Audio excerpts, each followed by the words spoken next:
All right, we are live. Welcome back, ladies and gentlemen. I am coming to the end of this cold, so excuse my voice. Today, I want to talk about your assistants and your front desk. And these are two positions in a salon that typically cost you money, right? I can't say cost you money, but they're a liability, not so much an asset like a stylist. They generate money for the salon. You have to change the way you look at their role in the salon. Assistants serve a purpose. Like, you need an assistant in the salon. They help the flow of the day. Things will get accomplished with an assistant that you couldn't normally do without them. But you have to utilize them properly and you have to train them properly. And their main thing, 90% of assistants, unless you have a full-time assistant, they want to get on the floor. So you need to be teaching them and coaching them every single day. Don't just rely on a handbook. Don't rely on an assistant program. Don't rely on like Monday training or Friday training for your assistants. It should be happening every single day in the salon. So one of the things that really helped me stay profitable and stay afloat in the salon industry was the fact that I trained my assistants every single day, but I also had them generating an income for the salon as fast as possible. So my assistants, for me, they need to learn how to blow out hair right away. That's the first thing I have them do, is style hair. Now, they also apply color. They do a lot of things. But for them, if they can start blowing out hair, that saves me a lot of time. I don't like blowing out hair. When I was doing hair behind the chair, I just wasn't one of my favorite things to do. So I would train my assistants to blow out my clients for me. After a color, before I cut the hair, I cut hair dry. So it was easy for me to do all my haircuts dry because my assistant would dry my clients for me.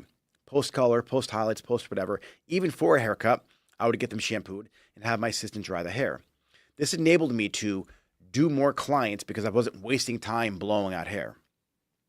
The cool thing is the assistant now learns how to have conversations, work with clients, see how I apply the color, see where the foils were laying. There's a lot more that goes involved into just blowing out clients for you.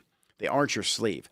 But if you're paying an assistant $12, $13, $14, $15, $16 an hour, $18 an hour, that's costing the salon money. If you could have that assistant do 3 or 4 blowouts for you in a day and you have their own little column, they're now generating or at least paying for themselves.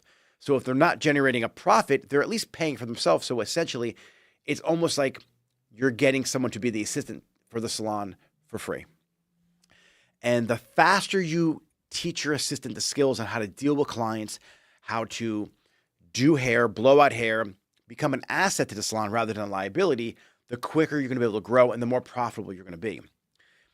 Now, what I would do for my assistants is this. I would have them keep their phone out handy. I know a lot of owners are like, don't be on the phone, don't have your phone out, hide it in the back, put it in a locker. Listen, you need your phone to capture social media content. You need to take pictures. I like them to take notes in their phone. If they have a notebook and a pen, fine. Throughout the day, there's a lot of things that happen in the salon that they have questions about, but they don't want to interrupt you. Have them write down all the questions. And then what I do is at the end of my shift, I debrief them. What questions do you have? Or in the morning to go over what happened the day before. So I have them go through their notebook, either pen and paper or on their phone, and I have them list out all the questions they have. And many times, that's where a lot of the education happens. Like, there's so much stuff that goes on in the salon that I'm sure they have questions about that you're not even letting them ask. And they forget about whatever it was they saw that had a question on. So have them have some kind of note-taking system. Have them have an inbox. So for me, it was Nicole. She's a superstar stylist in my salon now. And she would literally ask me 100 questions in the morning or at night.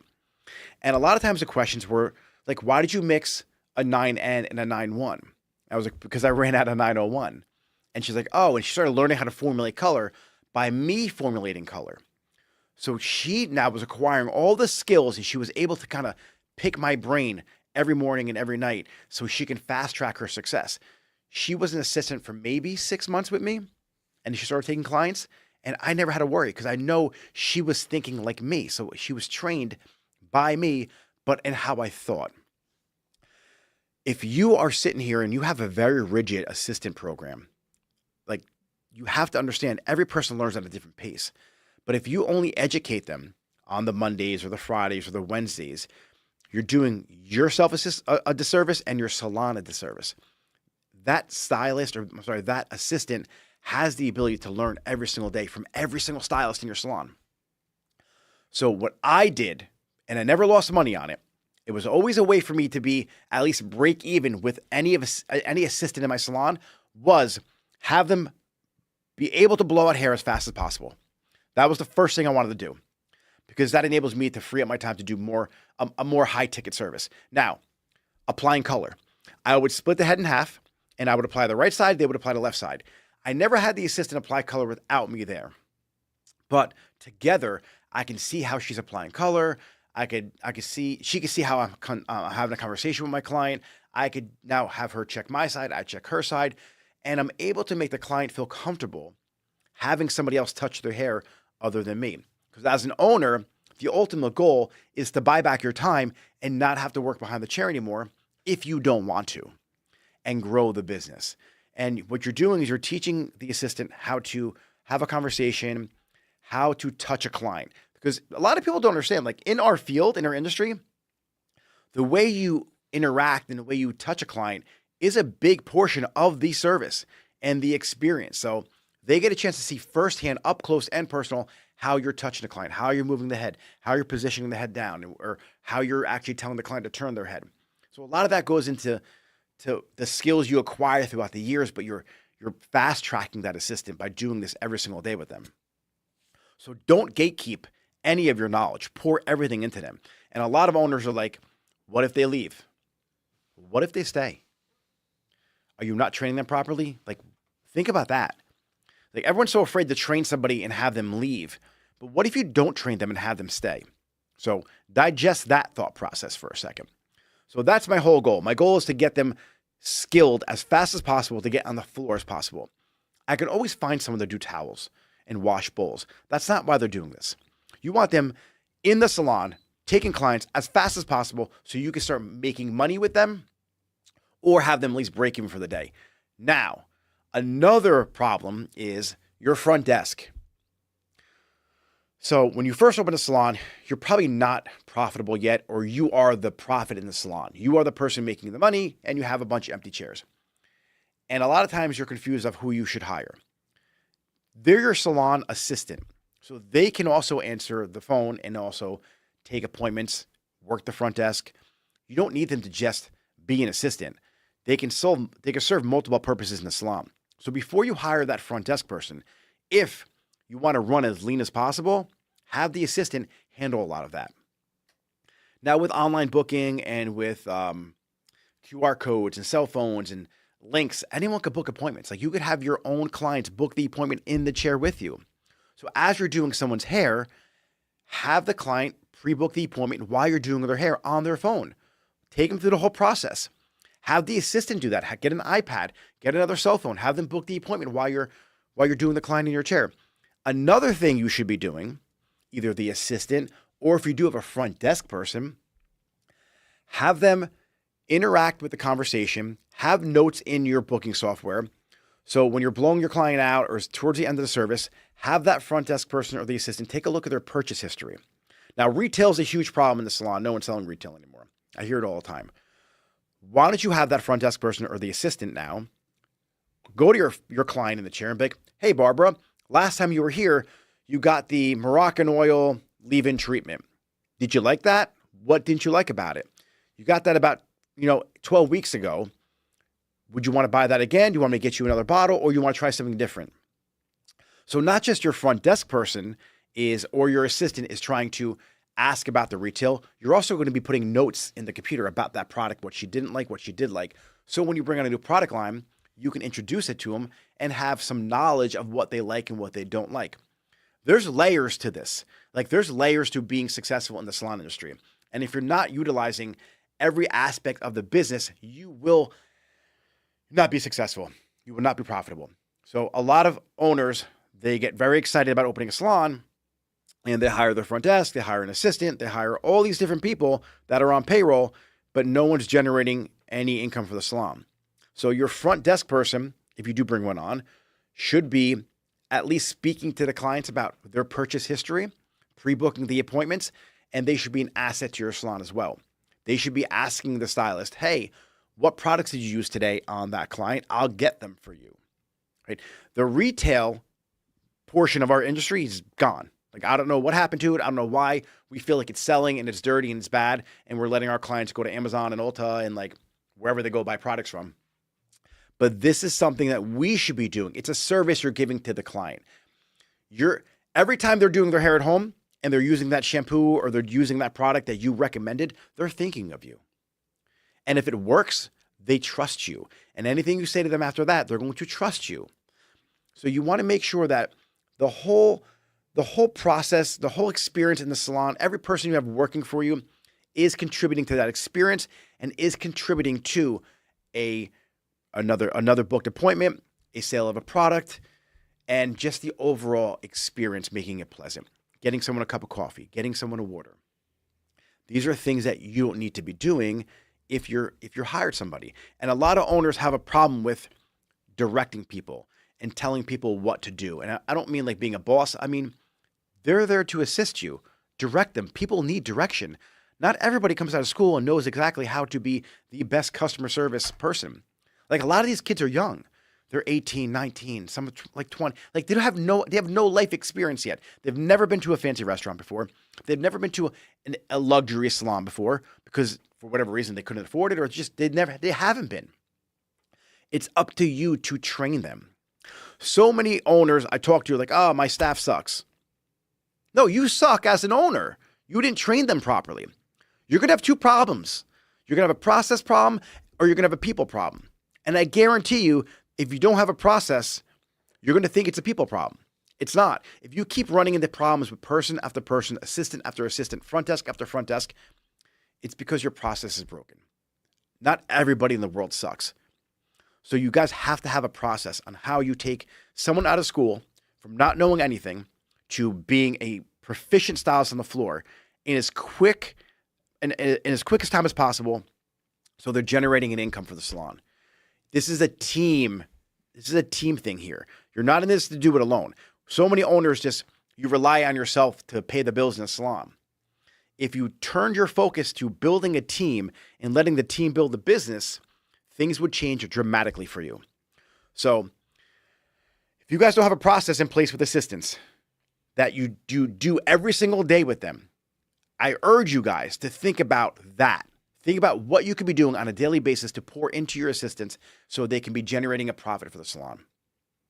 That's a morning debrief, an evening debrief. Have them have some kind of a note or an inbox thing on their phone, Todoist, Evernote, Google Keep. There's so many apps now. Reminders. I don't care what you guys use. A pen and paper. Have them jot down questions every single day. Make it a requirement. Like, say, I need 3 questions from you every single day.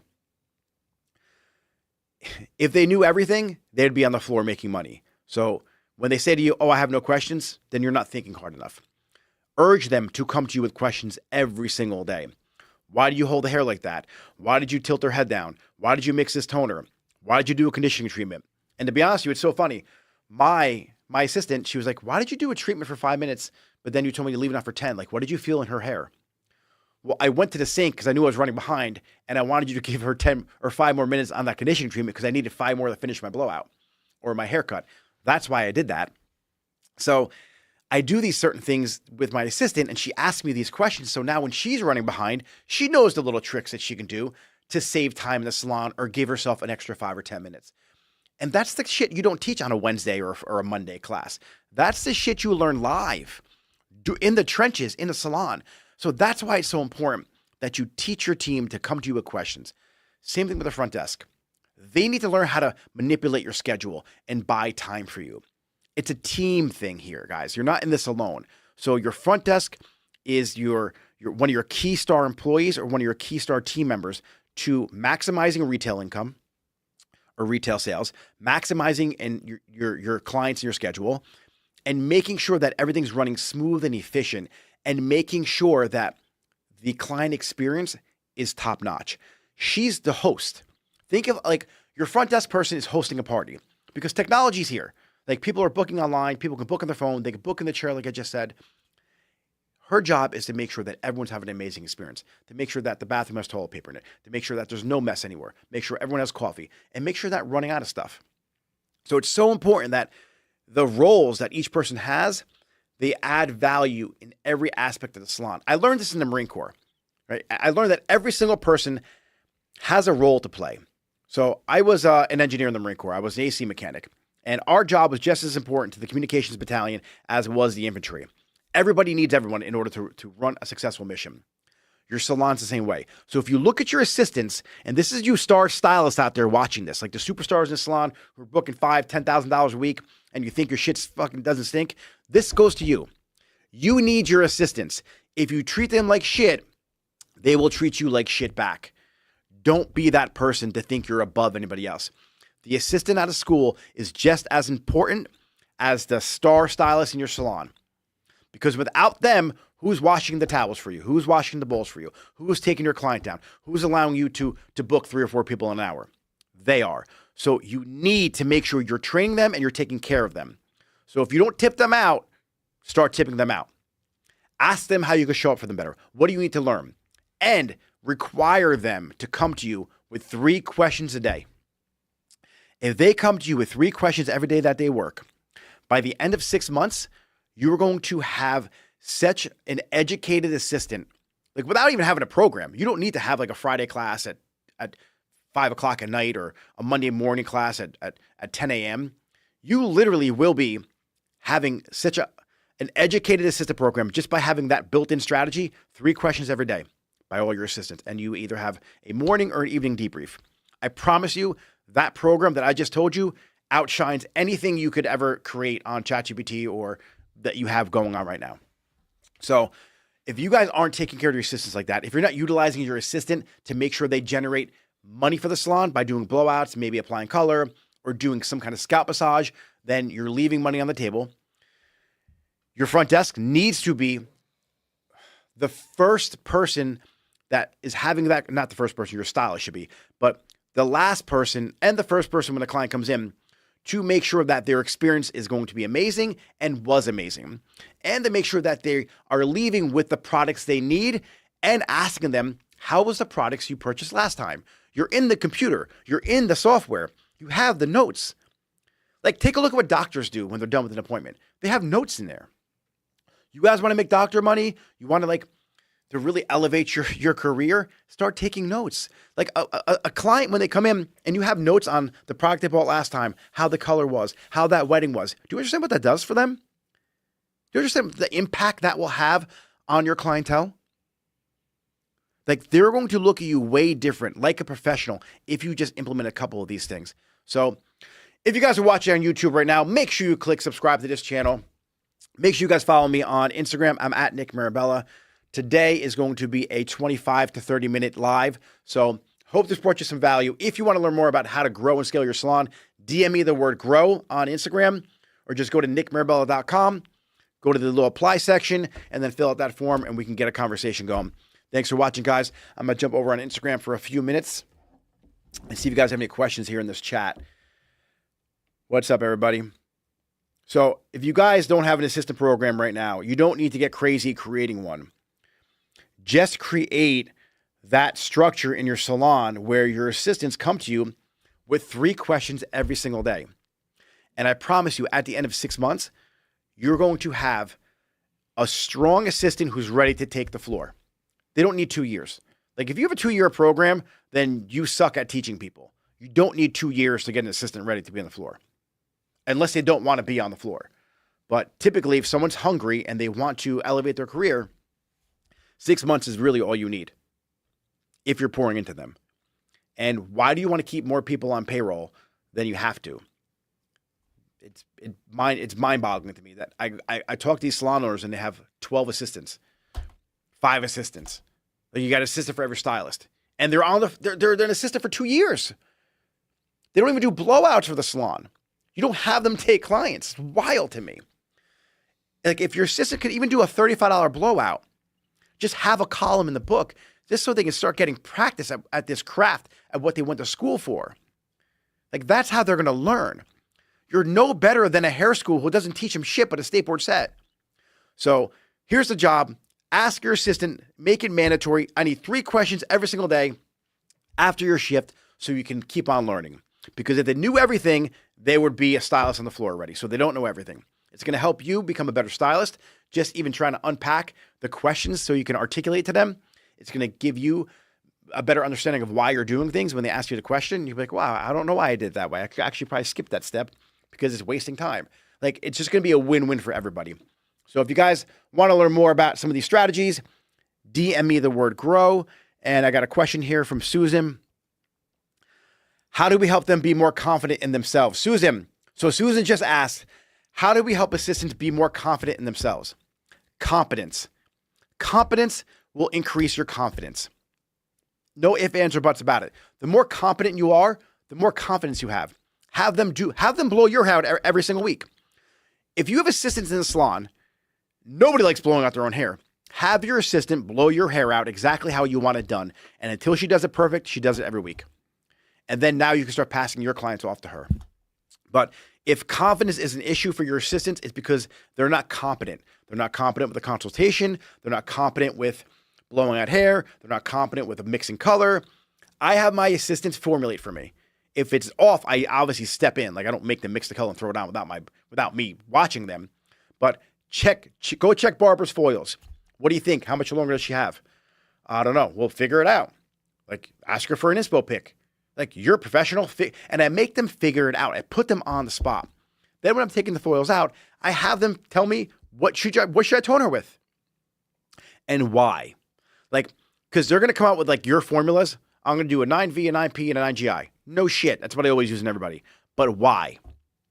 Why am I going to use a violet to cancel out that yellow? I'm going to ask you guys right here in the live. Why does violet cancel yellow? Anyone know? I love color theory here. You guys want to know? What happens if you put blue on yellow? It's 2 primary colors equals a secondary color. You get green. The reason why violet cancels yellow is because blue and yellow make green. What cancels green? It's red. So having that violet's a combination of blue and red. So that makes violet. Violet cancels yellow. You need a secondary color to cancel a primary color. Like, you want to ask them why they pick this tone, why you pick that underlying pigment. And you do that all day long in the salon. You're constantly grilling them. You're constantly questioning them. You're constantly putting them on the spot. This way, that person now has the confidence when a client asks them a question, they just bust that out. So confidence is created by making them competent. The more competent they are, the more confident they are. When you first drove a car, you weren't confident. You were scared. You were driving 10 and 2. You like put the blinker on. Like, you had all these different ideas in your head, especially if you drove stick. But then when you start driving a car, you're picking out a CD, you're picking a song on your iPad, you're talking to somebody in the car. I don't know what the hell you do when you're driving. I edit videos while I'm driving. I'm on TikTok. Who knows what I do when I'm driving? But I can do everything while I'm driving because I'm confident, because I have confidence while I'm driving. It's not hard to do. Same thing with hair. Think of anything you do. When you first started tying your shoe, you got to sit there and focus. Like 2 bunny ears or however you were taught. You weren't, because you had no idea what the fuck you were doing. Now you tie your shoe, you talk to somebody, you pick your nose. Like, you could do anything. You could do multiple things at once. So you have to make sure your your assistants are competent in everything, and that will build the confidence. All right, ladies and gentlemen, I have a call I'm hopping on right now at 12:30. If you want more help growing your salon, DM me the word grow. I will see you later. Goodbye.